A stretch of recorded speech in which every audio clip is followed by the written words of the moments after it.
Olá, bom dia. Vamos estudar a lição? E a nossa lição de hoje, ela tem como título Rompendo o Relacionamento. E ela está baseada em Gênesis capítulo 2, verso 17 e Gênesis capítulo 3, versos de 1 a 5. Ontem nós vimos que Adão e Eva foram colocados em um jardim e Deus estava ali, mostrou o jardim para que eles soubessem que Deus era o seu Criador e que Deus iria cuidar deles.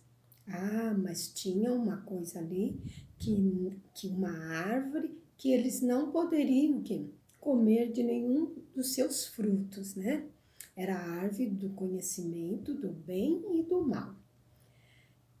Pois bem, quando Adão e Eva eles foram colocados nesse belo jardim, havia alguém que estava tramando alguma coisa, juntamente com seus seguidores. E nós sabemos quem é.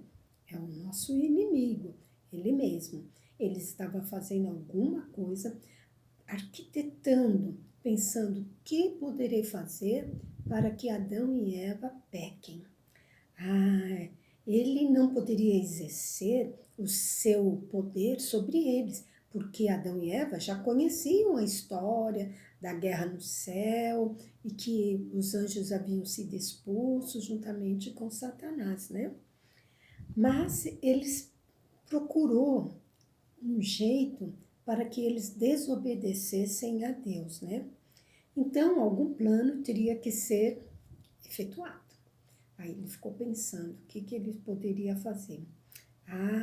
Pensou ele, algo lá no jardim pode fazer com que eles pequem. Aí Satanás começou a dar início à sua obra, ele e seus anjos. Vejam bem. Então ficou decidido que Satanás iria tomar uma outra forma, porque se ele viesse da forma dele, Adão e Eva saberiam. Então ele se transformou numa outra forma. E assim ele iria manifestar o interesse tanto de Eva como de Adão. Aí ele deu início a esse processo seu, né? Então agora ele vê Eva e ele vê Eva que foi um dos primeiros erros de Eva.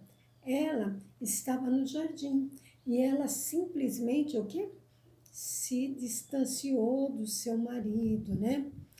E ela foi andando até que chegou na árvore proibida. E ela ficou ali, olhando a árvore, né? Pensando na árvore.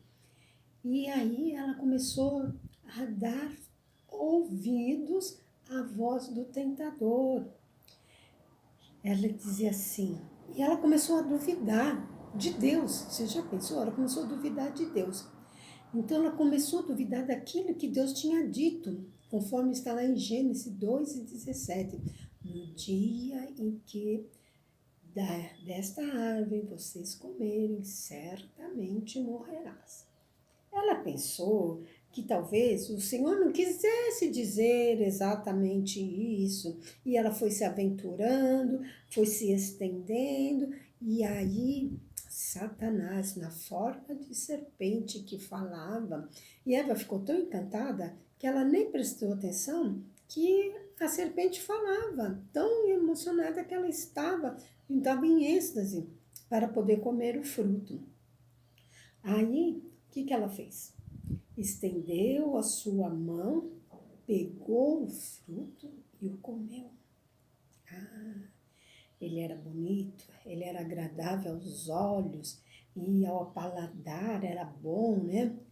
Então ela falou, como é que ela admitiu isso? Como é que Deus, ele havia privado eles daquele fruto que para mim que realmente parecia ser muito bom e era para o seu bem mesmo, né?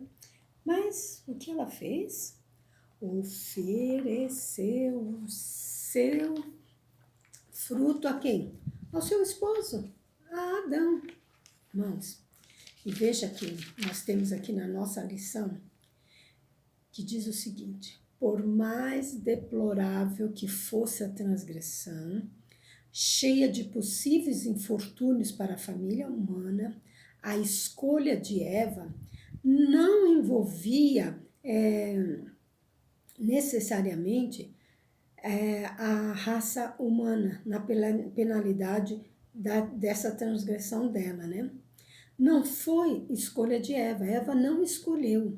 Eva foi enganada. Mas a escolha deliberada de Adão, que colocou eles realmente no infortúnio do pecado. Aí, Adão, ele resolveu o quê? Ele resolveu pecar, desobedecer a ordem expressa de Deus, que era de não comer aquele fruto. Por isso que isso se tornou pecado e a morte veio sobre toda a raça humana, toda a humanidade. E temos que deixar bem claro que Eva, ela foi enganada, mas o mesmo não ocorreu com Adão. Isso está lá em Comentário Bíblico do Adventista do Sétimo Dia, no volume 1, e a página 115. Pois bem, estavam lá os dois agora com o fruto, e os dois comeram aquele fruto.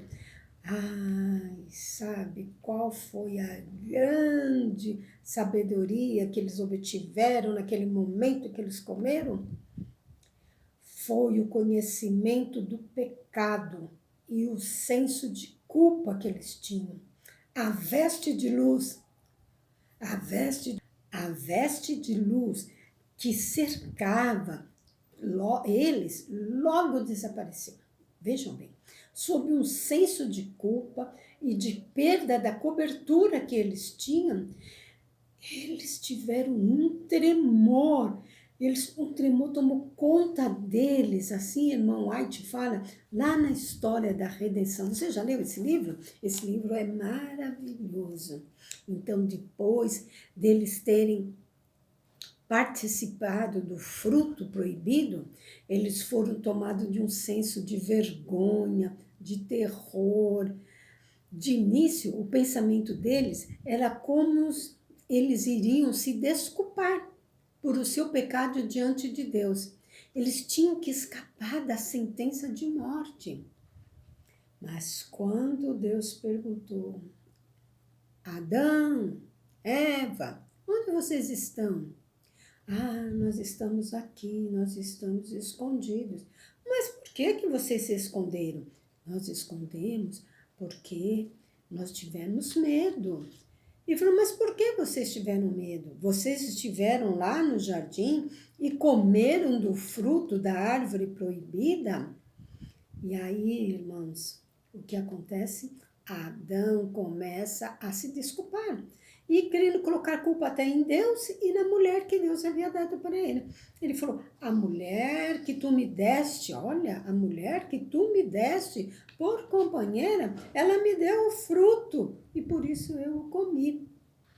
Isso, irmão, é uma justificativa própria. Ela se originou juntamente com o pai da mentira. Vocês viram que quando uma pessoa erra, ela logo já quer colocar o erro em outra pessoa. Ah, eu fiz isso porque fulano também faz. Ah, eu fiz isso porque ciclano também faz. E a gente nunca assume a culpa. E foi exatamente isso que Adão fez. Adão, ele não assumiu a sua culpa. Ele logo disse a Deus que a mulher que ele havia dado para ele, para ser sua companheira, o levou a pecar. Veja que triste, menino. Confissões desse tipo não são inspiradas por Deus, nem pelo seu Espírito, né? E isso não é nada aceitável a Deus. Deus, ele quer o verdadeiro arrependimento. E o verdadeiro arrependimento vai levar o homem a assumir a sua própria culpa e vai reconhecê-la sem nenhuma fraude ou qualquer hipocrisia. E quando nós errarmos, nós temos que assumir essa culpa. Nós não podemos pegar o nosso erro e dizer que foi outra pessoa, que por causa da outra pessoa, no que nós fizemos, né? Nós temos que ter um coração, irmão, humilde, um coração contrito, que ele seja dominado pelo genuíno arrependimento. E assim, nós podemos apreciar o amor do Deus e do custo que Jesus pagou lá na cruz do Calvário. E assim, como um filho obediente, confessa o seu pecado a seu pai. Seu pai está disposto a perdoar. E ele está escrito: se confessarmos nossos pecados, ele é fiel e justo para nos perdoar e também para nos purificar de toda injustiça. E agora, Deus teria que ter um plano para que pudesse salvar esse homem, mas esse plano já estava pronto desde a fundação do mundo. Quando Adão e Eva pecaram, Jesus, ele colocou-se o quê? Ao seu pai, dizendo que ele seria o quê? Aquele que viria para salvar a humanidade, né? Então, nós vemos lá em Gênesis 3, no verso 15, que dizia assim: e porei inimizade entre ti e a mulher, entre a tua semente e a sua semente, e essa lhe ferirá a cabeça, e tu lhe ferirás o calcanhar. Aqui, irmãos, é a primeira promessa que nós temos na Bíblia de que nós teríamos um Redentor. Aqui vem dizendo o seguinte, que a mulher, ela teria um filho, e esse filho seria o descendente, né? E esse descendente de mulher, ele viria e o quê? E acabaria com a descendência da serpente. E quem é a serpente? Satanás. Isso, irmãos, combinou com o seguinte: Satanás tentou ferir a Jesus quando ele era bebê. Lembram que ele queria matar todos os bebês com menos de 2 anos de idade para poder, assim, não ter Jesus como nosso Salvador? Mas Jesus, ele golpeou a Satanás na sua cabeça quando ele morreu na cruz do Calvário. Então, quando Adão e Eva estavam em desespero, eles obteram a esperança por meio dessa promessa que iria transformar toda a sua existência, pois era dada e mantida por Deus. A promessa do Messias e da vitória, embora era vagamente apresentada naquele momento para eles, afastou totalmente a escuridão que o pecado havia trazido. Que bênção! Que Deus possa nos abençoar neste dia, que nós possamos ter a certeza que Jesus, o nosso Salvador, veio morrer para você e eu sermos salvos. Amém.